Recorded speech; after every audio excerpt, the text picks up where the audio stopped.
Bonjour amis téléspectateurs d'Afrique Sport TV, bienvenue dans cette revue de presse. Nous allons démarrer avec ces deux grands hommes, Lionel Messi et monsieur Antoine Griezmann. Ils ont régalé le football européen hier soir avec la victoire du FC Barcelone. Deux magnifiques buts, Lionel Messi qui a enregistré un doublé. On va directement du côté de l'Espagne avec Mundo Deportivo, siempre Messi, toujours Messi, la Pulga.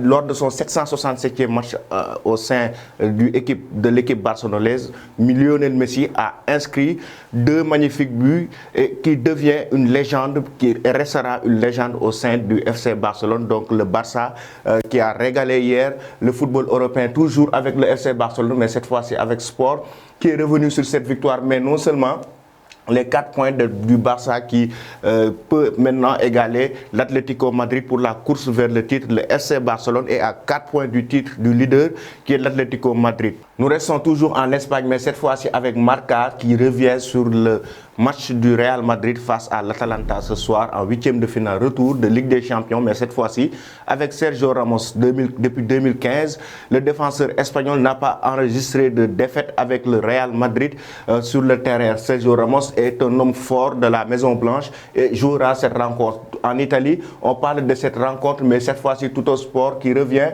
sur les 8e de finale retour entre le Real Madrid et l'Atalanta, un match choc entre les deux, et il faut rappeler que le Real avait difficilement gagné l'équipe italienne en 8e de finale aller de Ligue des Champions. Nous allons maintenant du côté de la France avec le journal L'Équipe, Gentleman cambriolé. Et oui, c'est bien Di Maria et Marquinhos qui ont été cambriolés ce week-end, alors que le Paris Saint-Germain affrontait le FC Nantes en championnat. En cours de match, Di Maria a été cambriolé sa maison et on parle d'une somme de 500 000 euros.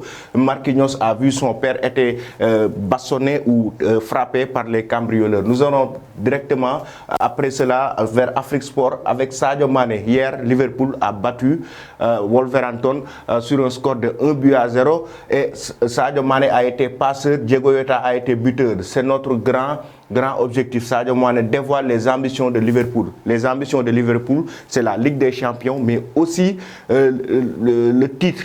Mais le titre, ce sera quelque chose de très difficile. Sadio Mané fait la priorité, la Ligue des Champions cette saison, parce que Liverpool actuellement est un peu en distance, en tout cas avec Manchester City et les autres équipes qui sont devant eux. Nous allons finir cette revue de presse avec Moukoko qui s'éloigne du Cameroun. Le championnat d'Europe Espoir se joue ce mois de mars. Moukoko, autant pour moi, est convoqué avec l'équipe de l'Allemagne. Il s'éloigne carrément du Cameroun, même si l'équipe A du Cameroun vise ce jeune joueur du Borussia Dortmund et l'équipe du Cameroun A vise son sélectionneur est en contact avec Moukoko et ses proches, mais le jeune joueur allemand d'origine camerounaise est actuellement pour le moment avec l'équipe nationale Espoir de l'Allemagne et jouera le championnat d'Europe Espoir ce mois de mars. C'était tout pour aujourd'hui, mais avant de vous quitter, je reviens avec vous sur la question du jour.